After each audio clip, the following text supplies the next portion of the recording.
Hey, Amanda here. And we had an amazing question from our participants in our brand new program, Level Up. And I thought that you would probably want to hear the answer. If you've been wondering why you just can't figure things out on your own, and when are you just going to have everything figured out already, you want to listen to this. Okay, so I wanted to record this to answer the question when I stopped needing coaching and mentorship. Because I was asked in the Beehive specifically, it occurred to me this morning that at some point I will understand enough about entrepreneurship that I won't need Amanda's blessing, that I have indeed done the work and leveled up.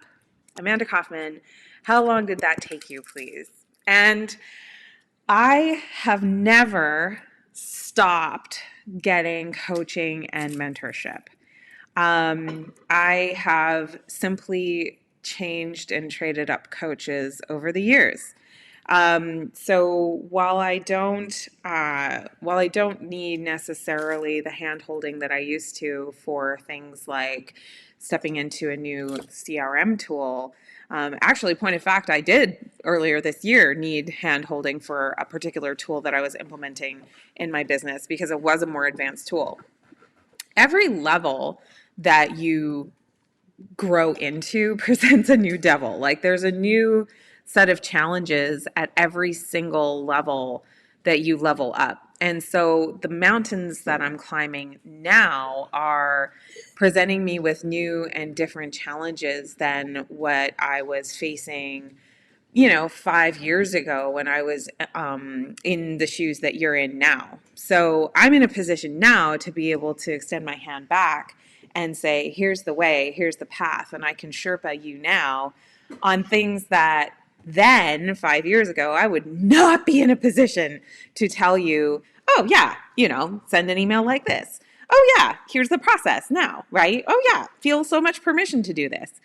5 years ago, I wouldn't be able to do that because I have done the work and I've done the learning, I've done the climbing to be in a position to be able to extend my hand back. And that is the nature of developing mastery and developing oneself, is being able to grow and develop. I think one of the biggest things about this is that there's kind of some belief system that I have had to work through personally that I'm hearing a little bit in this question around when am I going to be a grown up again? When am I going to be this independent person that is going alone?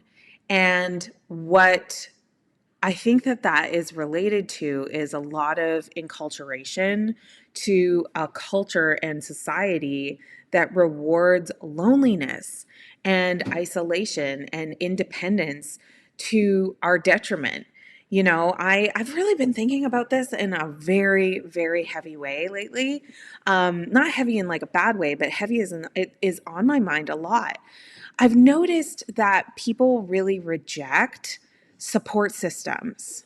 And like whether it's getting mental health support, going to the doctor or practitioner or alternative health medicine, whatever floats your boat, but people just don't go to the doctor. They don't go to get support for their health. They think that they have to carry all of this burden on their shoulders all alone. And what's really ironic about that is they at the same time see all these people around them suffering and they think, oh, I need to help those people. I need to help all the suffering people all around me. But they don't want to take care of self and they don't want to accept the olive branches that are all around them of support and help. And there's almost like this universal distrust of others helping. And I don't know if that's because we've just built so many big machines around support systems that we don't trust those big machines, that we've kind of been hurt along the way with all of that help. I've really been kind of contemplating a lot of that recently. But this idea of returning to isolation and this idea of returning to a time when I had all this control and I knew what I was doing, I think what you're really describing is a natural progression of development, which is when you're starting something new, you have this sensation of like, oh my gosh, I don't know what is going on, but it's exciting. Like, it's exciting to be the newbie and to like be that new person, and there's all that discovery, and that's really exciting, but it's also at the same time scary. Then you get into like that teenage phase where you're awkward, but you know more than you used to know, and you're feeling like you need to seek a lot of permission for things, but at the same time you're like discovering a lot of stuff and you're making a lot of mistakes, but like there's still a lot of like growth. And then there's like that arrival place.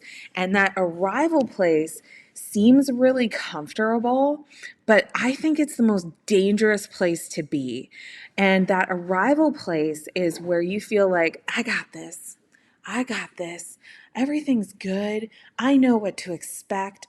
And it's dangerous because the thing is, the world is changing radically and quickly all around you.